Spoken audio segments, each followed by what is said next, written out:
चला है, नैनहीन को राह दिखाओ प्रभु। रूहानी बच्चों ने गीत सुना, किसने सुना? जो रूहानियत से भरे हुए बच्चे हैं उन्होंने गीत सुना। जो नैनहीन हैं, अंधे हैं, हे प्रभु उनको मुक्ति, जीवन मुक्ति का रास्ता दिखाओ। इस शरीर की कर्मेंद्रियों से अर्थात कानों से आत्मा ने सुना, क्योंकि संस्कार कान में नहीं रहते, इंद्रियों में संस्कार नहीं रहते। अनेक जन्मों के संस्कार आत्मा में रहते हैं। तो आत्मा ही कहती है मैं एक शरीर छोड़ दूसरा लेती हूँ।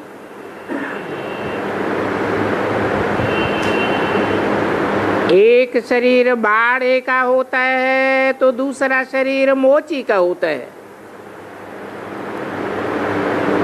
ऐसे एक शरीर छोड़ दूसरा लेती है।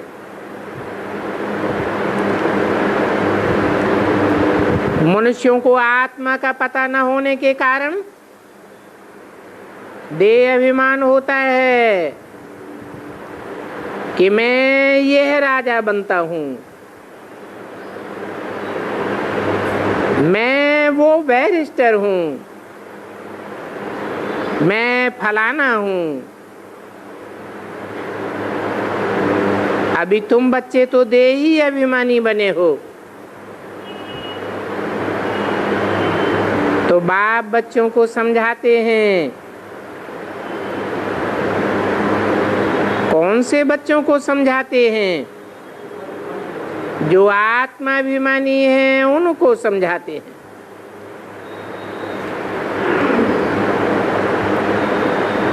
जो प्रजापिता ब्रह्मा कुमार कुमारियां बने हैं उनको समझाते हैं। यहाँ आते ही प्रजापिता ब्रह्मा कुमार कुमारियां हैं। कितने ढेर आए हैं और नए भी आते हैं। तो जो नए नए आते हैं उनको पहले पहले समझाना होता है, बताना होता है कि यहाँ बाहर में नाम ही लगा हुआ है प्रजापिता ब्रह्मा कुमार कुमारियां। तो ब्रह्मा को कहा जाता है प्रजापिता और निराकार परमपिता परमात्मा शिव है। वो आत्माओं का पिता है और प्रजापिता सारी मनुष्य सृष्टि का पिता है। आत्मा निराकार है और निराकारी दुनिया की रहने वाली है। उस निराकारी दुनिया को कहा जाता है शांति धाम।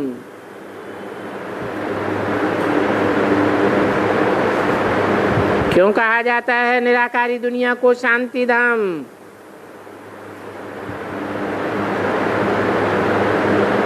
क्योंकि वहाँ 5 तत्वों वाली देह नहीं है।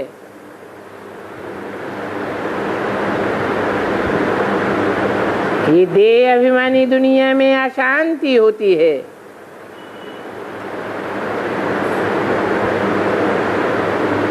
देवताओं की दुनिया में तो अशांति नहीं होती है।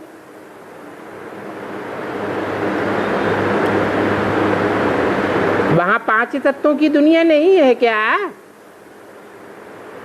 दुनिया तो है, 5 तत्वों वाली ही है, परंतु वहां आत्माएं सब आत्माभिमानी होती है। देवताएं होते ही हैं आत्माभिमानी, इसलिए वहां शांति भी है तो सुख भी है।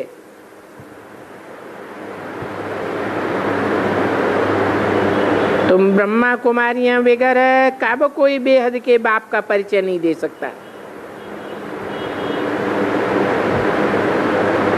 एक है बेहद का बाप, आत्माओं का बाप, और दूसरा है सारी मनुष्य सृष्टि का बाप, प्रजापिता।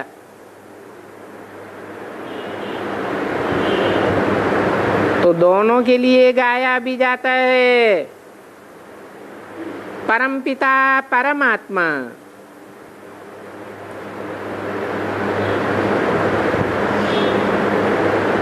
जिन्होंने ब्रह्मा द्वारा सृष्टि रची, तो प्रजापिता ब्रह्मा हो गया साकार।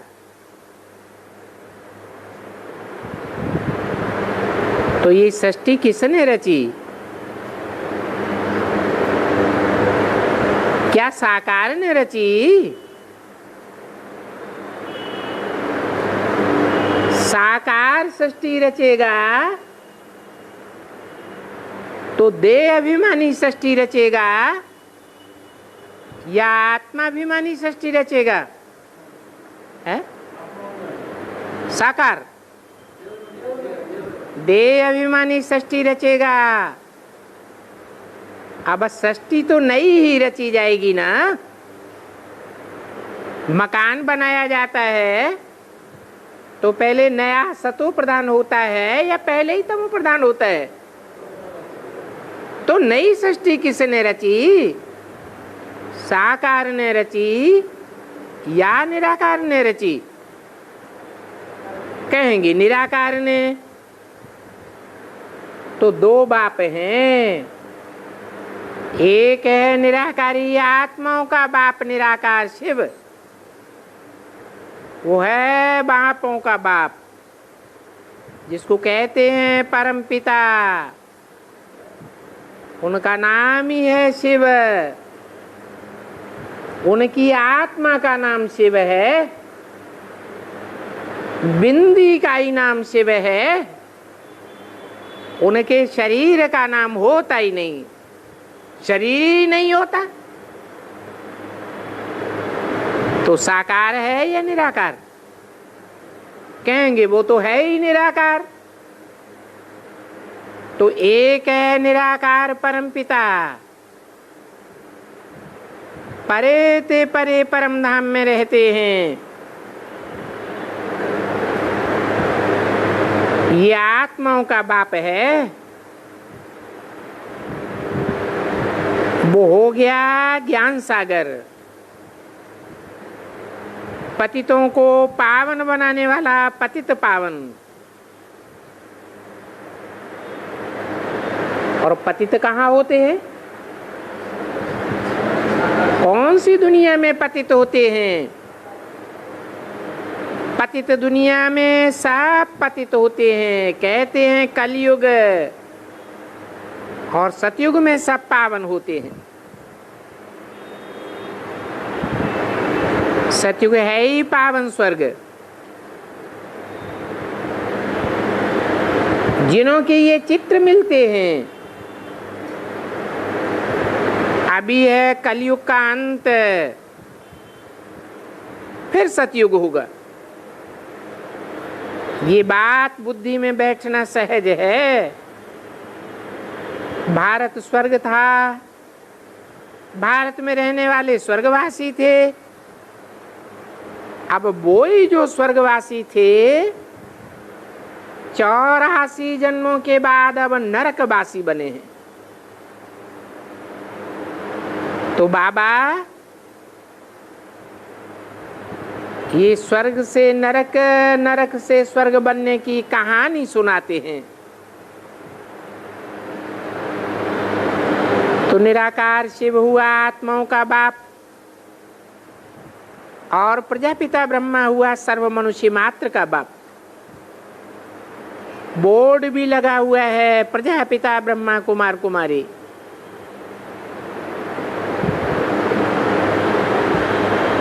ब्रह्मा विष्णु शंकर, ये तो हो गए सूक्ष्म वतनवासी देवताएं। उन्हों के ऊपर है शिव, गाते भी हैं ब्रह्मा देवताय नमः, विष्णु देवताय नमः, फिर कह देते हैं शिव परमात्मा नमः। तो वो शिव परमात्मा सब आत्माओं का बाप है और वो पारलौकिक बाप है, इस लोक का बाप नहीं है। उनको ही मनुष्य पुकारते हैं, हे पतित पावन, हे परमपिता परमात्मा, हे दुख हरता, हे सुख करता, आ करके दुख से लिबरेट करो। तो आते हैं, दुख से लिबरेट करते हैं और सुख की दुनिया में ले जाते हैं।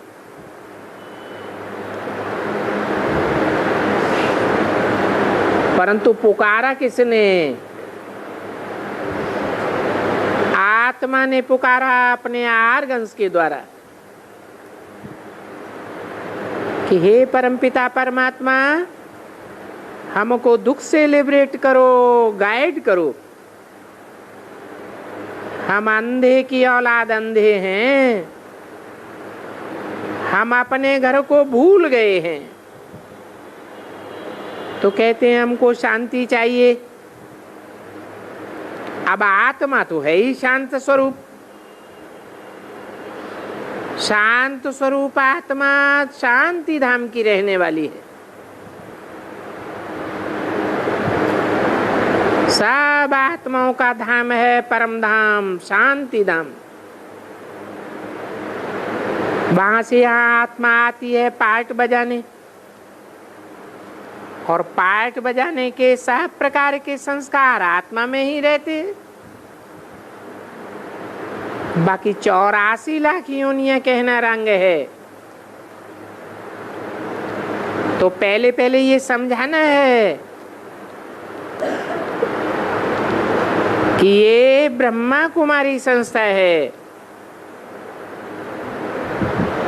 तो इससे सिद्ध हो जाता है इनका साकार बाप प्रजापिता ब्रह्मा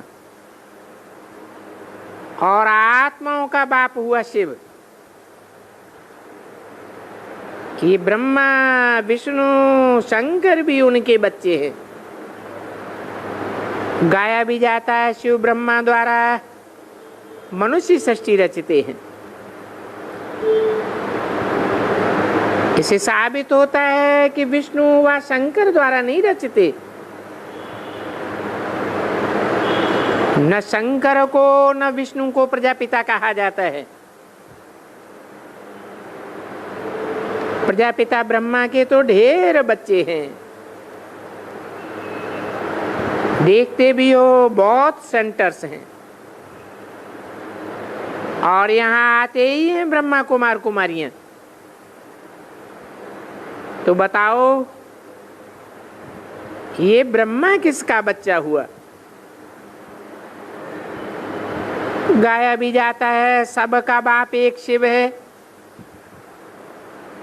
और हर एक को 2 बाप होते हैं। एक लौकिक बाप और दूसरा पारलौकिक बाप। दुख के टाइम पारलौकिक बाप को ही याद करते हैं।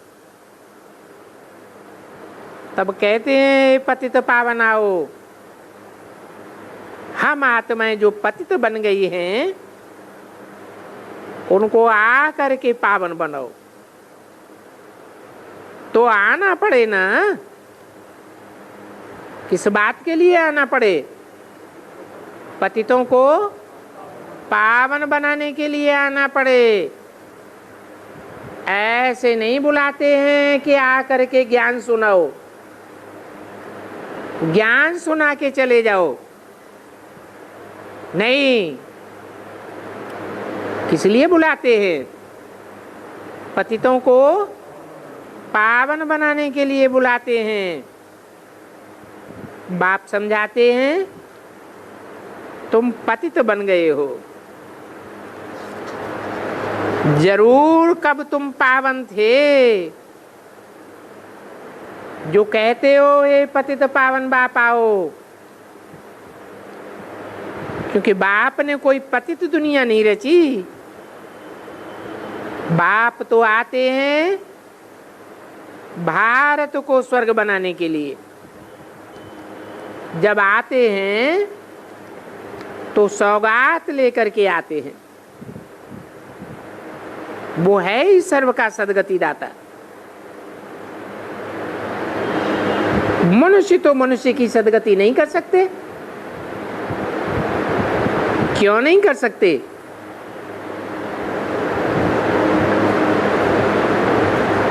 कोई कारण होगा। मनुष्य कहा ही जाता है मन चलाने वाले को। मन चंचल होता है। चंचल मन वाला नई सृष्टि कैसे रचेगा? तो मनुष्य सब चंचल मन वाले हैं। सर्व का सदगति दाता एक ही बाप है, जिनके लिए गाया जाता है एक सदगुरु निरंकार अकाल मूर्त। उनको ही सदगुरु कहा जाता है। बाप आए हैं, कहते हैं मैं सच्चा बाप हूं और सच्चा गुरु हूं, क्योंकि मैं ही सबकी सदगति करता हूं। फिर मैं तुम्हारा टीचर भी हूं। सारी सृष्टि के आदि मध्य अंत का राज तुम बच्चों को सुनाता हूं। तुमको त्रिकालदर्शी बनाता हूं। इस समय तो सब नास्तिक हैं, न आत्मा को जानते हैं, न परमात्मा को जानते हैं, न सृष्टि के आदि मध्य अंत को जानते हैं। और कोई भी साधु संत महात्मा नहीं जानते हैं, क्योंकि सब पतित हैं।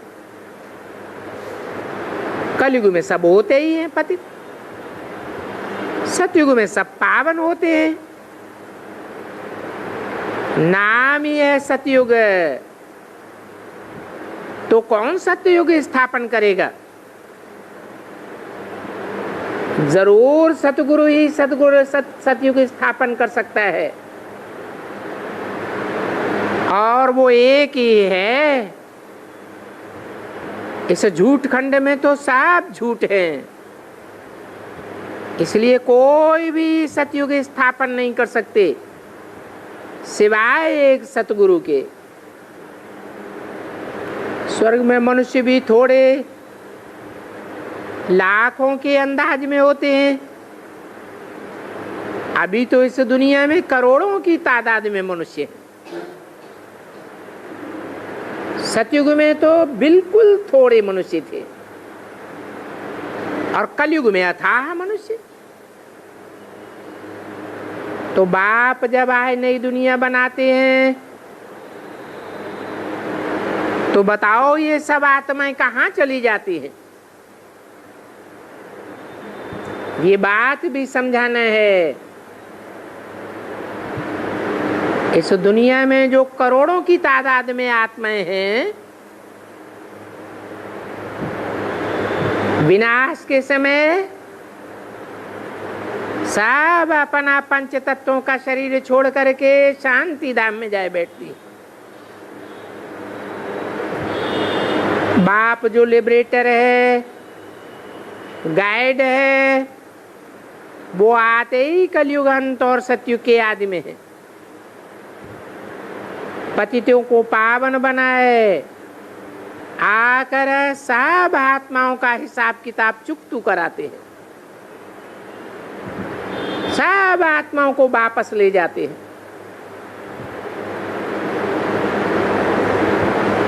अब बताते हैं कि सामने मौत खड़ा है, विनाश सामने खड़ा हुआ है।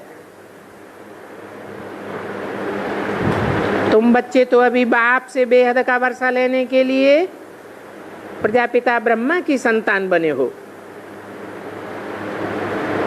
परमपिता परमात्मा शिव से बेहद का वर्षा लेने के लिए प्रजापिता ब्रह्मा के संतान बने हो ना। परमपिता परमात्मा शिव से बेहद का वर्षा पाने के लिए आए हो। पहले तो तुम सतो प्रधान थे, फिर सतो रजो तमो में आए, तुम्हारे अंदर खाद पड़ गई। सतयुग में गोल्डन एज, फिर सिल्वर एज, फिर चांदी की खाद पड़ी ना। अब तो तुम्हारी आत्मा पतित बन गई है। ये भारत की ही बात है। पहले भारत में ही एक धर्म था और अब भारत में ही अनेक धर्म हैं। तुम जानते हो कि और धर्म तो बाद में आए हैं। ये इस्लामी, बौद्धिक, क्रिश्चियन आदि ये सब बाद में आए। इनसे पहले सिर्फ भारत ही था। उस समय सूर्यवंशी लक्ष्मी नारायण का राज्य था। सारे विश्व के ऊपर इनका राज्य था। लक्ष्मी नारायण और उनकी डायनेस्टी का राज्य था। उन लक्ष्मी नारायण के राज्य में दुख का नाम निशान नहीं था। ऐसे सुखी स्वर्ग का रचयिता बाप है। वो बाप सदैव ही सुख देने वाला है। फिर द्वापर कलयुग आता है तो कहा जाता है रावण का राज्य। ये 5 विकारों रूपी राज्य है। इन लक्ष्मी नारायण आदि देवताओं में 5 विकार नहीं होते हैं। उनको कहते ही हैं संपूर्ण निर्विकारी। वो ही स्वर्ग के मालिक थे। फिर देखो उन्हों को ही 84 जन्म भोगने पड़ते हैं। तो ये 84 का चक्कर है। सतयुग त्रेता के बाद फिर होता है द्वापर कलयुग। अभी संगम है। इस संगम में सबके सामने मौत खड़ा हुआ है। ये वही महाभारत लड़ाई है जो आज से 5000 वर्ष पहले लगी थी, जबकि भगवान ने आकर के राजयोग सिखाया था। ये बात महाभारत में भी लिखी हुई है कि 5000 वर्ष पहले ये महाभारत युद्ध हुआ, परंतु युग का फेर हो गया है। द्वापर के अंत में महाभारत युद्ध दिखाई दिया है। कहते हैं ये युद्ध भगवान ने कराया। अब युद्ध अगर भगवान ने द्वापर के अंत में कराया तो क्या पापी कलयुग की स्थापना कर दी? ये तो हो नहीं सकता। भगवान बाप आए और पाप के युग की स्थापना करके चला जाए तो भगवान को कौन याद करेगा? अभी तुम ब्रह्मा कुमारियां राजयोग सीख रही हो, फिर तुम स्वर्ग में महाराजा महारानी बनेंगी। तो इससे साबित होता है ये कोई कॉमन सत्संग नहीं है। ये सत्संग सारी दुनिया को चेंज करने वाला है। यहाँ बाप आते हैं रूहानी पढ़ाई पढ़ाने के लिए, और यहाँ सब प्रजापिता ब्रह्मा कुमार कुमारियां हैं। ये भी जानते हो कि प्रजापिता तो साधारण है, उसके तुम बच्चे बने हो।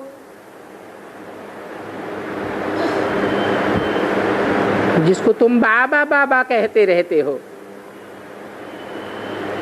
तो बताओ ये ब्रह्मा किसका बच्चा है? कहेंगे शिव बाबा का बच्चा है।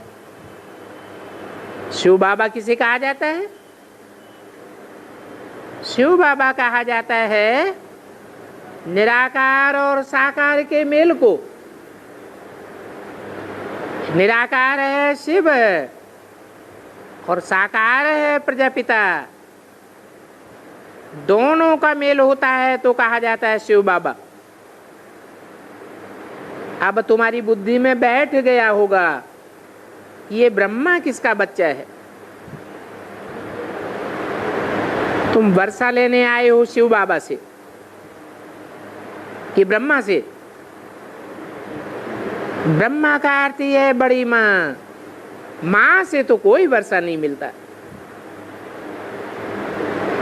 बाप आते ही हैं पुरानी दुनिया विनाश करके नई दुनिया रचने, तो वो है नई दुनिया स्वर्ग का रचयिता। पतित दुनिया को पावन बनाने वाला है। पतित कहा जाता है नरकवासी को। तुमको बाप कहते हैं, अब गृहस्थ व्यवहार में रहते पवित्र रहना है, अर्थात सन्यासियों में सल गृहस्थी को छोड़ के नहीं जाना है। वो तो गृहस्थी को छोड़ के जंगल में भाग जाते हैं। कहते हैं ये मृत्युलोक है। बाप कहते हैं कि ये मृत्युलोक नरक का अंतिम जन्म है। सब विषय सागर में गोते खाते रहते हैं। इस विषय सागर में सबका जन्म विख से ही होता है। बाप ने भी कहा है ये काम महाशत्रु है। ये काम महाशत्रु तुमको आदि मध्य अंत दुख देने वाला है। शिव भगवान वाच है, वो निराकार है, परंतु निराकार उवाच कैसे करेंगे? जरूर उवाच करने के लिए शरीर चाहिए। तो साकार उवाच है या निराकार उवाच है? अगर कहें निराकार ज्योति बिंदु उवाच है, तो ज्योति बिंदु कैसे बोलेगा? जरूर साकार शरीर के द्वारा बोलेगा। परंतु निराकारी स्टेज में बोलता है तब कहा जाता है भगवान वाच। ऐसे नहीं कि साकार कृष्ण के द्वारा उवाच करता है। गीता में तो लिख दिया है कृष्ण भगवान उवाच, परंतु कृष्ण तो बच्चा है, बच्चा बुद्धि है, उसको भगवान कैसे कहेंगे? तो जरूर शिव बाबा ज्ञान का सागर है, पतितों को पावन बनाने वाला है, शांति का सागर है, पवित्रता का सागर है। ये बाप की महिमा है, ये कृष्ण की महिमा नहीं हो सकती। कृष्ण की महिमा अलग है और बाप की महिमा अलग है। तो कहते हैं हे कृष्ण नारायण वासुदेव, अर्थात कृष्ण और नारायण एक ही आत्मा है। उनकी महिमा और भगवान की महिमा में अंतर है, ये भी समझाया हुआ है। यहाँ इस सभा में कोई भी पतित को आने का हुक्म नहीं है। कब तक हुक्म नहीं है? जब तक पवित्रता को पक्का पक्का पालन करने की प्रतिज्ञा नहीं की है। कहे बाबा हम पवित्र जरूर बनेंगे। पहले हम पुकारते थे पतित पावन बाबा आओ, सो आप आए हो, हमको प्रजापिता ब्रह्मा द्वारा पावन बनाए रहे हो। अब हम पावन बन करके पवित्र दुनिया स्वर्ग का वर्षा अवश्य लेंगे। तो पहले पहले तो ये पूछना चाहिए कि तुम यहाँ आकर के ब्रह्मा कुमार कुमारियां क्यों कहलाते हो? सन shows फादर, फादर shows सन।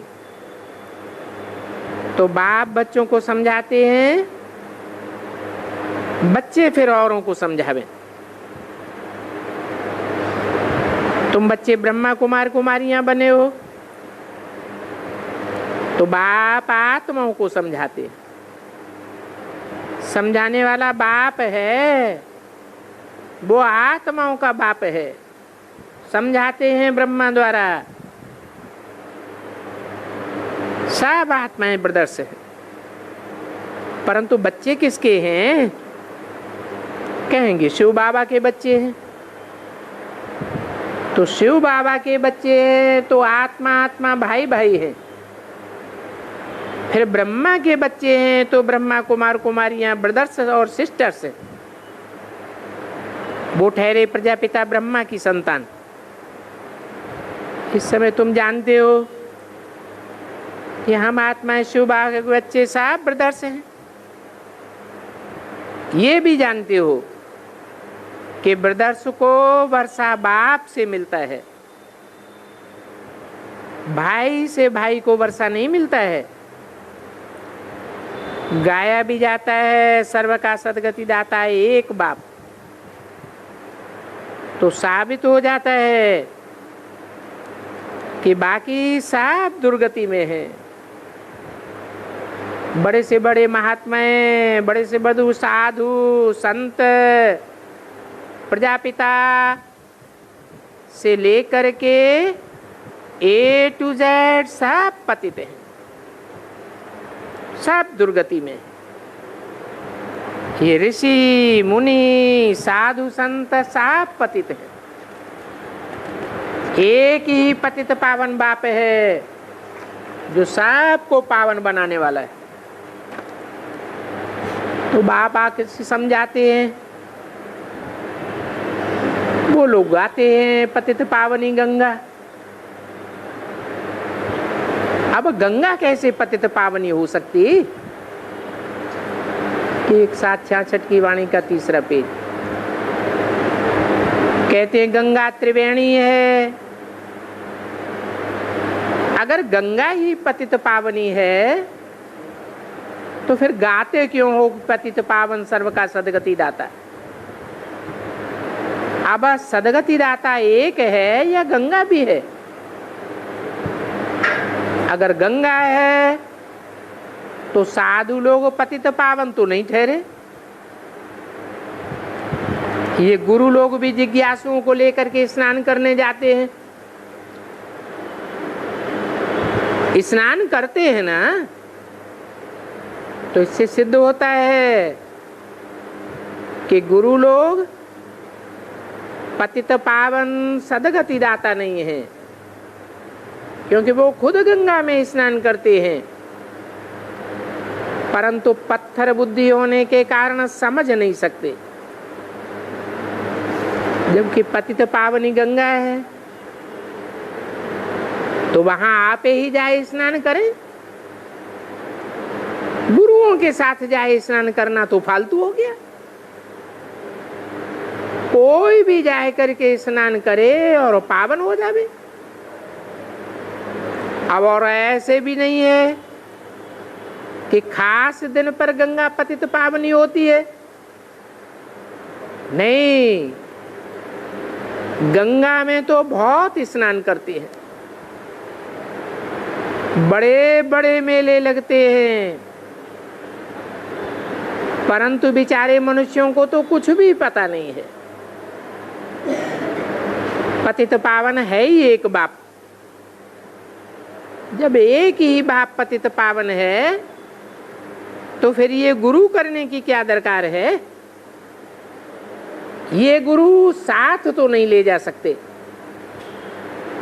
गुरु चले जाते हैं, चेले यहीं रह जाते, फॉलोअर्स को छोड़ खुद मर जाते हैं। तो बाप समझाते हैं अब बीती सो बीती, वो सब भक्ति का दुर्गति मार्ग है जिसमें गाते भी हैं पतित पावन आओ, आ करके राम राज्य स्थापन करो। परंतु राम राज्य किसको कहा जाता है ये भी किसी को पता नहीं। जब कहा ही जाता है राम का राज्य तो जरूर राम ने ही स्थापन किया होगा, परंतु ये नहीं जानते वो राम निराकार था या साकार था। सतयुग में देवताएं साकार होते हैं, त्रेता में देवताएं साकार होते हैं या निराकार होते हैं? सतयुग में तो जरूर साकार देवताएं होते। देवताएं साकार 5 तत्वों से बने हुए शरीर को साकार कहा जाता है। तो 5 तत्व नीचे गिरने वाले हैं या ऊपर चढ़ने वाले हैं, तमो प्रधान बनते जाते हैं या सतो प्रधानता की ओर जाते हैं? 5 तत्व तो जरूर नीचे गिरने वाले हैं। चाहे देवताओं का शरीर हो, चाहे क्षत्रियों का शरीर हो, शरीर भी नीचे गिरते हैं, आत्माएं भी शरीर के संग में आकर नीचे गिरती है। एक बाप ही है जो सबको नीचे से ऊंची स्टेज में ले जाने वाला है। परंतु इस समय मनुष्य सब अंधे की औलाद, अंधे बुद्धिहीन है, क्योंकि उस निराकार बाप राम को ही नहीं जानते। कौन सा निराकार बाप?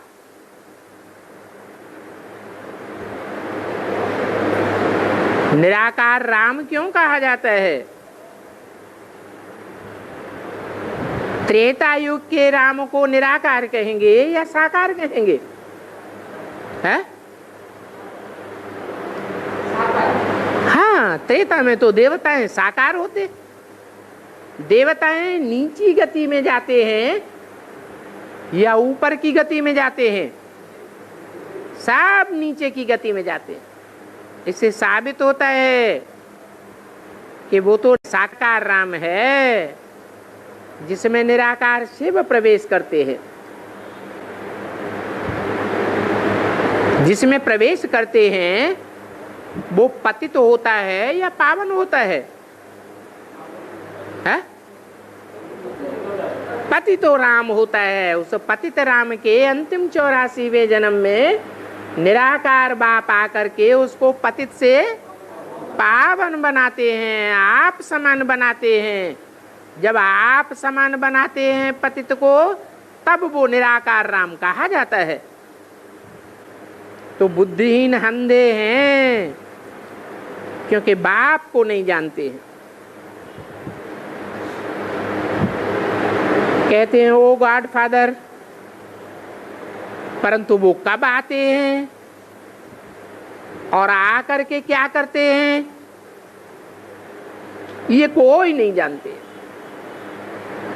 समझते हैं, आकर के ब्रह्मा तन में ज्ञान सुना के चले जाते हैं। क्या ज्ञान ही सुनाने के लिए आते हैं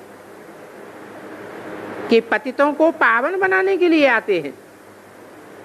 आने का मकसद क्या है? अब तुम तो बाप को जान गए हो। बेहद का बाप मोस्ट बिलीव्ड है। वो आकर के स्वर्ग रच के स्वर्ग का वर्षा देते हैं। तुम यहाँ आते ही हो पवित्र बनने के लिए। आते हो तो तुम्हारी आत्मा प्रतिज्ञा करती है। ये प्रतिज्ञा करने के संस्कार भी आत्मा में रहते हैं। शरीर तो खत्म हो जाता है, आत्मा एक शरीर छोड़ जाए दूसरा लेती है। इस जन्म में आत्मा बैरिस्टर है, कोई जरूरी थोड़े ही है अगले जन्म में जाकर के बैरिस्टर ही बनेगी। दूसरे जन्म में जाए फिर कुछ और बनेगी। तो आत्मा संस्कार ले जाती है, उन संस्कारों के अनुसार जन्म लेती है। आत्मा ही सुख और दुख भोगती है। इस समय सब आत्माएं पतित हैं। सतयुग को पावन दुनिया कहा जाता है। क्यों कहा जाता है पावन दुनिया? क्योंकि सत्य बाप ही आकर के सतयुग की स्थापना करते हैं, और वो बाप एवर पावन है। पतित दुनिया में एक भी पावन नहीं होता। वो या पतित मनुष्यों को ही गुरु करते हैं। बाप कहते हैं मैं तो तुमको 21 जन्मों के लिए पावन बनाता हूं। अभी तो रावण का राज्य है। रावण को 20 भुजाएं दिखाते हैं और 10 शीश दिखाते हैं। विष्णु को 4 भुजाएं दिखाते हैं। विष्णु को 4 शीश नहीं दिखाते हैं। क्या मतलब हुआ?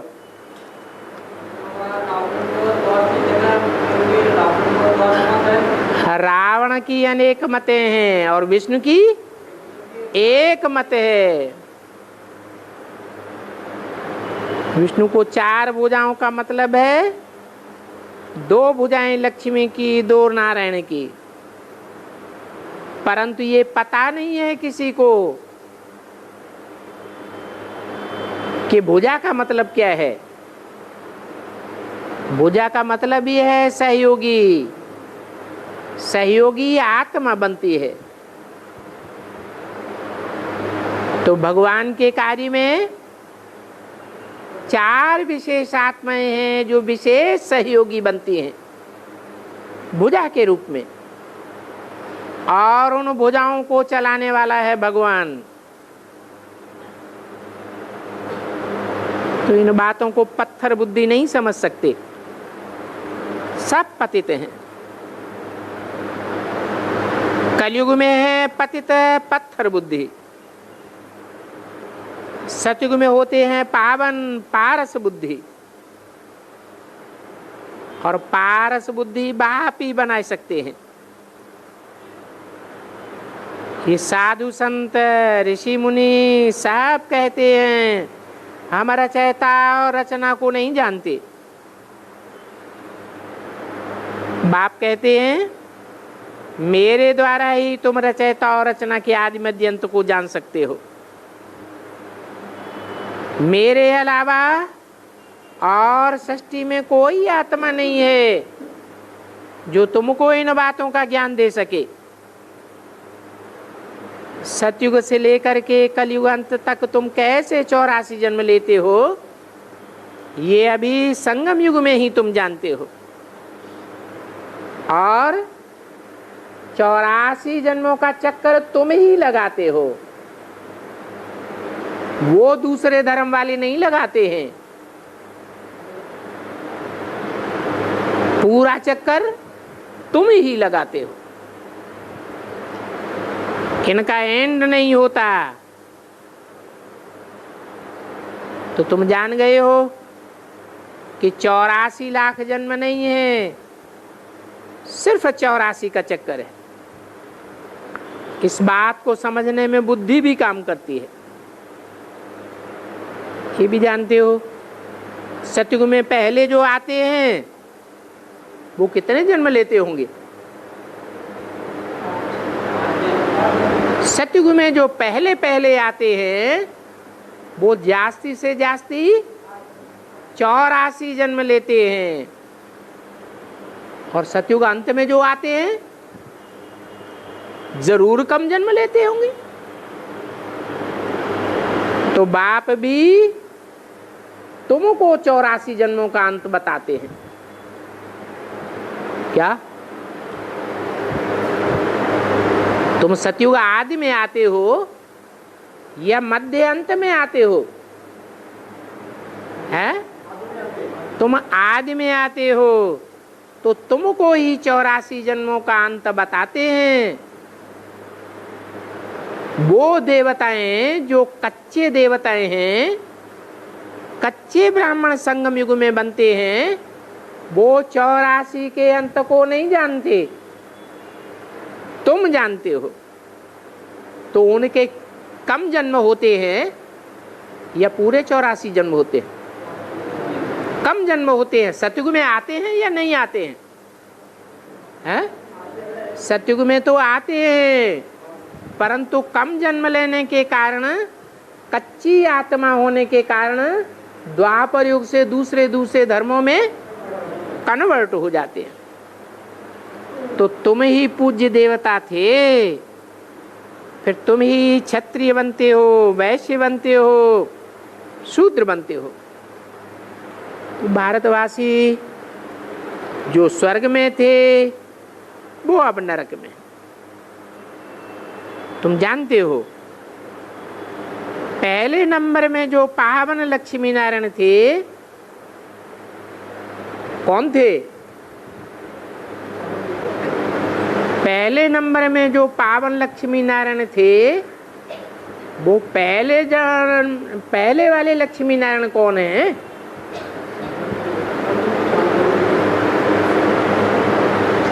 जो पहले नंबर में पतित बनते हैं, प्रजापिता ब्रह्मा। कहेंगे पहले नंबर में पतित प्रजापिता ब्रह्मा, सो पहले नंबर में पावन बनते हैं। बाप कहते हैं मैं इनमें आता हूं, इनमें जो पहले नंबर में पावन और पहले नंबर में पतित बनते हैं। षष्ठी का आदि कहेंगे सतयुग को। सतयुग में पहले नंबर में पावन कौन थे? जिनके लिए गाते हैं हे कृष्ण नारायण वासुदेव, वो पहले नंबर में सतयुग में पावन थे। फिर उनको भी जन्म देने वाले कोई होंगे या नहीं होंगे? उनको भी कहेंगे पहले नंबर में प्लस में आते हैं। तो ये ब्रह्मा सरस्वती हैं जिनको जगदम्बा जगत पिता कहा जाता है। ये ब्रह्मा कुमार कुमारियां हैं। कौन? जगदम्बा और जगत पिता। इनको वर्षा कहाँ से मिलता है? भगवान से मिलता है। वो भगवान है स्वर्ग का रचयिता, उससे तुम वर्षा ले रहे हो। इसको कहा जाता है डाडे का वर्षा, बाप द्वारा। शिव बाबा से तुम वर्षा लेते हो स्वर्ग की बादशाही का।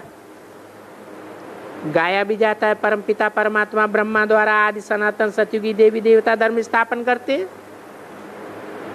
फिर शंकर द्वारा सब धर्मों का विनाश हो जाएगा। सतयुग में लक्ष्मी नारायण का राज्य है, वहां फिर दूसरा कोई राज्य नहीं होता है।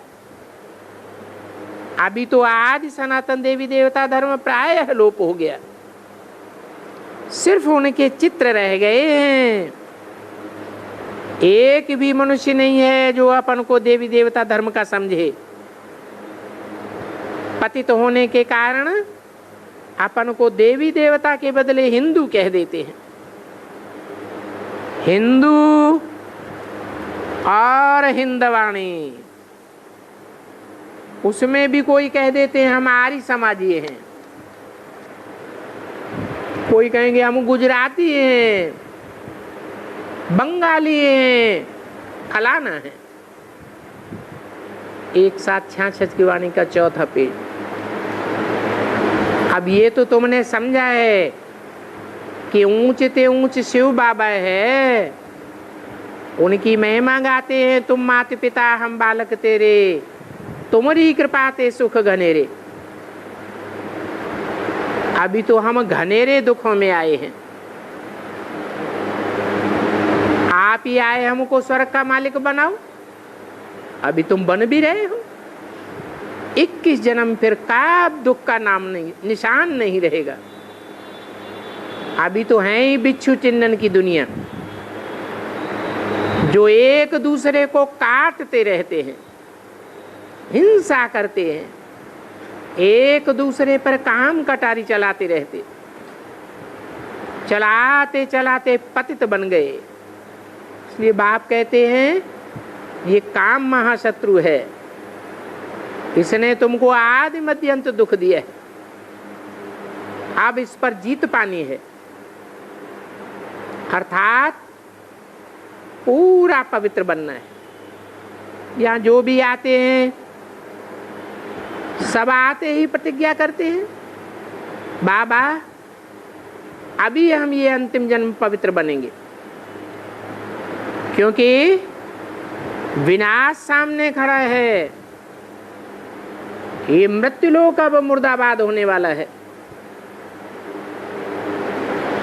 ये महाभारी महाभारत लड़ाई सामने खड़ी है। तो बाबा हम प्रतिज्ञा करते हैं पवित्र बनकर पवित्र सुख का वर्षा 21 जन्मों के लिए लेंगे। जो प्रतिज्ञा नहीं करते हैं उनको यहाँ आकर के बैठने का हुक्म भी नहीं है। तुम तो हो गए हंस, वो हो गए बगुले। गुरु नानक ने भी कहा है मूत पलीती कपड़ धोए, असंख्य चोर हराम खोर। ये बाप की महिमा में बोला है।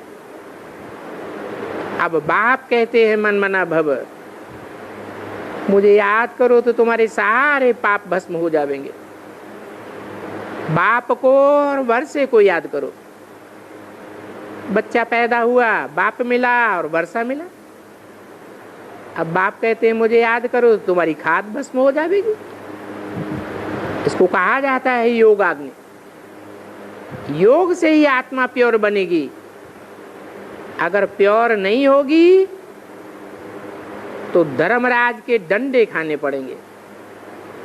अगर योग बल से विकर्म विनाश करेंगे तो विश्व का मालिक बनेंगे। तो तुम यहाँ आए हो विश्व का मालिक बनने, पाप भस्म करने के लिए। कोई और उपाय नहीं है। बाप कहते हैं अब जज करो मैं राइट हूं या रंग हूं, मैं पतित पावन हूं या गंगा पतित पावनी है। वो पतित पावनी गंगा जिसे तुम पतित पावनी कहते हो वो पानी के सागर से निकली है। गंगा में स्नान करने कितने लाख हो जाते हैं, परंतु पानी से कोई थोड़े ही पावन बन सकता है। ये तो भक्ति का दुर्गति मार्ग है। गाया भी जाता है भक्तों की रक्षा भगवान आकर के करते हैं।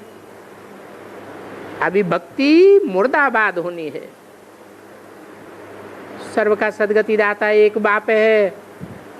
तुम एक बाप के बच्चे हो। बाप कहते हैं मैं साधुओं का भी उद्धार करने आता हूं। जो पतित होंगे वो जरूर पतित ही बनावेंगे। वो भक्ति के कलयुगी गुरु हैं। मैं आए करके पावन बनाता हूं, और मैं हर 5000 वर्ष के बाद आता हूं, जबकि कलयुग का अंत और सतयुग की आदि होती है। ये संगम का सुहावना युग है। मैं युगे युगे नहीं आता हूं। व्यास ने तो कितने झूठे शास्त्र बनाए हैं। गीता, भागवत, रामायण, ये सब झूठे हो गए। सत्य की रत्ती भी नहीं है। इसलिए गाया जाता है झूठी माया, झूठी काया, झूठा सब संसार। व्यास जिसको भगवान कहते हैं, कितने झूठे शास्त्र बनाए दिए। ये शास्त्र सब भक्ति मार्ग के। उनको इस ज्ञान का क्या पता? रचयिता और रचना के आदि मध्य अंत का ज्ञान तो तुमको मिलता है, जिस ज्ञान से तुम देवी देवता बन जाते हो। तुम ब्राह्मण ही त्रिकालदर्शी बनते हो, फिर स्वर्ग के मालिक बनते हो। ये कोई गावड़ू सत्संग नहीं है। वो तो नाम रख देते हैं सत्संग, परंतु सत्य तो सुनाते ही नहीं है। ये तो बाप समझाते हैं। सन्यासी आदि कोई भी सदगति नहीं कर सकते। जानते हो, सतयुग में होती है 16 कलाएं सम, त्रेता में 14 कलाएं, द्वापर में 8 कलाएं रह जाती हैं। तो दुनिया नीचे गिरती जाती है या ऊपर जाती है? दुनिया तो नीचे ही गिरती जाती है। तो गिरने का कारण कौन बने? सीढ़ी नीचे क्यों उतरते गए? सतयुग से नीचे कलयुग में सबको गिरना ही है। फिर अंत में बाप आए सबकी सदगति करते हैं। परंतु ये बात पूरी वो ही समझेंगे जो पूरी प्रतिज्ञा करेंगे, पवित्र ही समझ सकेंगे। पतित बने तो फिर नॉलेज सारी बुद्धि में से उड़ जाएगी। बाप को याद करे, सोने का बर्तन बने तब धारणा होगी। फिर अगर विकार में जाए, काला मुंह किया, तो बाप कहते हैं चढ़े तो चाखे अमृत रस, गिरे तो चकनाचूर हो जाएंगे। ब्राह्मण कुल को कलंकित कर दिया।